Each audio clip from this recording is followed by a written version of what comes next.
Baik, Assalamualaikum warahmatullahi wabarakatuh. Salam. Perkenalkan, nama saya Indah Kusmaningrum, mahasiswa semester 2 dengan NIM akhir 168 dari Fakultas Hukum Universitas Muhammadiyah. Sebelumnya, boleh perkenalkan Ibu dulu. Ya, nama Aidi Suro, saya kebetulan sekarang diamanai jadi Ketua DPC PKB Kabupaten Mojokerto sekaligus Ketua DPRD Kabupaten Mojokerto. Baik, terima kasih Ibu atas perkenalan singkatnya. Selanjutnya saya ingin bertanya terkait pendapat Ibu, bagaimana sih peran partai politik dalam mempersiapkan kader-kader yang nantinya akan mendaftarkan di dalam partai politik untuk menghasilkan kader yang bersih atau terbebas dari KKN, korupsi, kolusi, dan juga nepotisme. Kalau di partai kebetulan saya posisi di Ketua DPC PKB. Kalau PKB ini sudah jelas ada kaderisasi, Mbak. Yang pertama itu bisa dimulai dari ada badan otonom itu yang dimulai, ada mulai pemilih pemula, baik itu mungkin SMA, kuliah, ada di badan otonom Gemasaba, namanya Gerakan Mahasiswa Satu Bangsa. Kemudian jadi ada runtutannya mulai dari yang paling muda, kemudian ada tahapannya lagi untuk perempuan juga ada, namanya Badan Otonom untuk Perempuan Bangsa namanya. Kemudian di atas ada Garda Bangsa itu untuk menjalin muda tapi di umur kalau N itu kan ada ansor gitu ya, itu ada macam-macam, jadi tidak langsung. Jadi biasanya kalau di partai kita itu karena kita punya struktur organisasi yang lumayan lengkap, jadi kita mulai kader, biasanya kader NU kita, karena memang PKB dilahirkan oleh rahim NU dan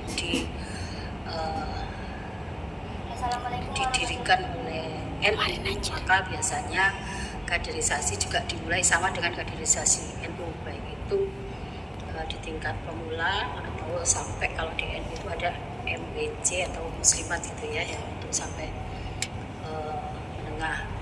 umur menengah sampai dengan atas. Jadi kalau kita tidak semata-mata kader instan, makanya itu yang kita lestarikan mulai awal. Kita tidak punya kader instan di PKB, tidak ada kader namanya kader instan. Jadi biasanya pun kita ngambil calon legislatif itu banyak hal yang harus kita pertimbangkan, baik itu dia punya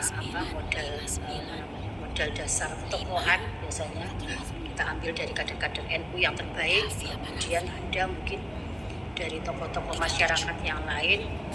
Jadi kita tidak ada kalau kader, dan kita harapkan memang kader instan itu apa, karena biar sesuai dengan visi misi yang ada untuk ART yang ada di Partai Kebangkitan Bangsa. Kita menghindari untuk kader instan atau kader cabutan biasanya.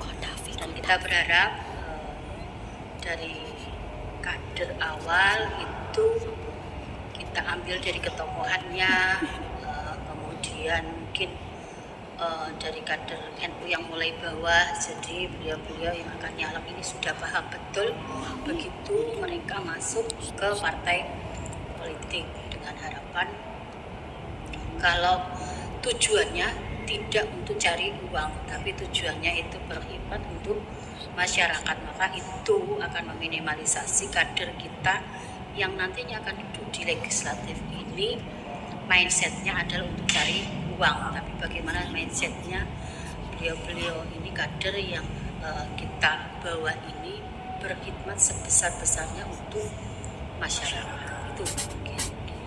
Berarti memang harus melewati beberapa jenjang pelatihan ya Bu ya dari awal itu?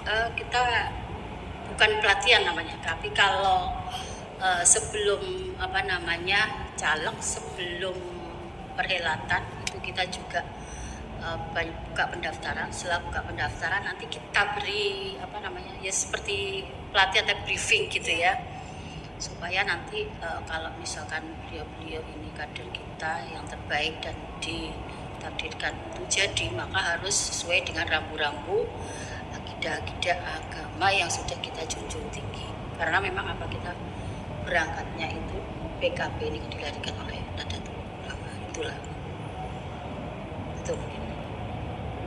Baik Ibu, terima kasih banyak atas kesempatannya Ya. dan juga waktunya yang telah diberikan. Jadi paham nggih? Jadi kita di PKB alhamdulillah tidak ada kader instan. Jadi kita berharap yang jadi itu juga tidak hanya mereka yang mumpuni secara finansial, tetapi juga secara ketokohan, kemudian secara tupoksi, tugas pokok fungsinya paham. Pada saat beliau nanti menjadi anggota DPRD, tidak hanya mindsetnya untuk cari uang, karena kami berharap rata-rata kader kita, caleg kita ini juga sudah cukup secara finansial. Jadi mereka tidak berharap banyak, tapi tugasnya mereka adalah berkhidmat untuk masyarakat. Itu yang kita harapkan. Ya. Terima kasih Ibu. Ya, oke. Terima kasih.